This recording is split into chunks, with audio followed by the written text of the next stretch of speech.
What's up mga ka-Big Bites? Blockbuster Hinebra trade, malulungkot ang mga fans. Pero bago ka sana magpatuloy sa panunood ay huwag mong kalimutang mag-subscribe sa aking YouTube channel. Update lang tayo sandali sa isa na naman napakagandang performance ni Justin Brownlee.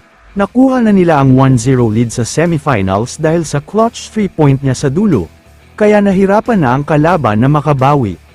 Dahil sa pagkapanalo ng Polite Jaya, 1 win away na lang para makapasok na sila sa finals.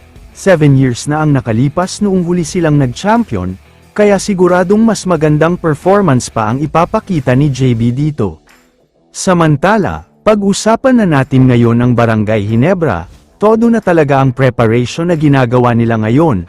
Ayon kasi kay Coach Tim ay ibibigay daw talaga nila ang lahat para makapag-champion sa paparating na season.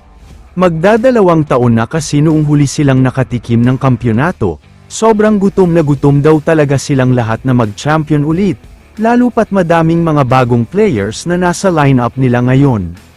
Marami pa daw pagbabago na mangyayari sa lineup nila, gagawa daw kasi sila ng trade at maghahanap ng karagdagang players na pwedeng isama sa lineup, magbibitaw rin daw sila ng mga players na wala nang masyadong ambag.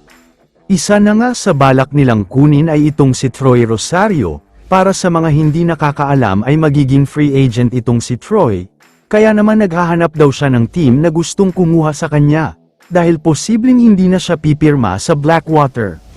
Alam naman nating lahat na target talaga ni Coach Tim ang shooting big man, isa nga sa dahilan kung bakit kinuha niya si Isaac Go ay dahil tumitira ito sa tres.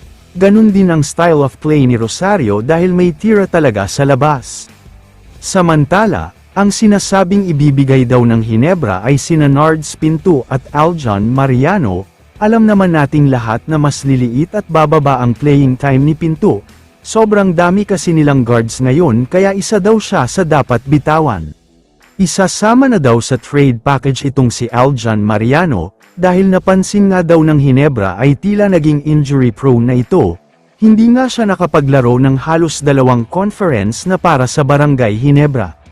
Ayon sa multiple sources, sinabihan na daw ng Hinebra management ang Blackwater tungkol sa blockbuster trade na ito, hinihintay na lang daw nila ang kasagutan kung payag nga ba sila o may mga kailangan pang idagdag.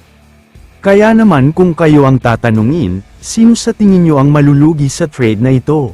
I-comment mo naman ang opinion mo tungkol sa tanong na ito. Dito na muna nagtatapos ang video na ito.